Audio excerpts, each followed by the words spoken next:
Are you afraid of massive employment cuts when you raise the minimum wage to 15%? Because 85% of jobs come from small businesses. So are you afraid that, let's say AJ's Pizza across the street hires 3 people for $10 each. You raise it to 15, one person has to go. So here's how this works. There are short-term and long-term factors there.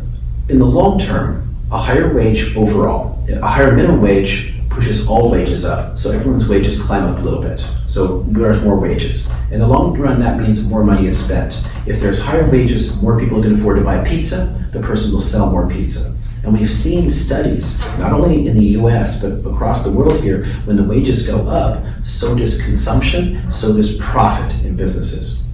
But while some corporations can suffer like a little short-term issue there, a lot of mom and pops can't. So laws like that should actually be structured to compensate those small places based upon their profit margins. If whatever Bob's Pizza or something doesn't have the money to survive for a little while spending is increasing, and they are going to get a short-term hit, they should be compensated for that so that they can keep that employment roll up. And then once the spending is higher, then everyone benefits and he will sell more pizzas. But it has to be thought of systemically, not just locally. This is one of the problems too with wages when they're on a local basis. If a particular city raises a minimum wage or a particular state raises a minimum wage, it actually does affect competitiveness.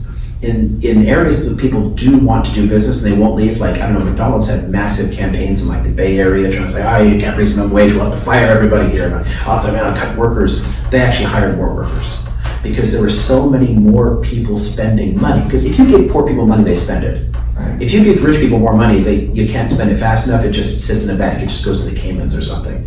But if you give somebody who doesn't make a lot of money a little bit more money, they're gonna buy more pizza. And that's simply better for the economy as a whole. So the answer to the concern, because it is a real concern for a lot of small business, for mom and pops, not a dime should be given to McDonald's on things like this, but Bob's Pizza, you should watch their bottom line. If they can't afford to suffer those short-term losses, you protect that business, and then when the benefits kick in systemically, everyone improves. Okay.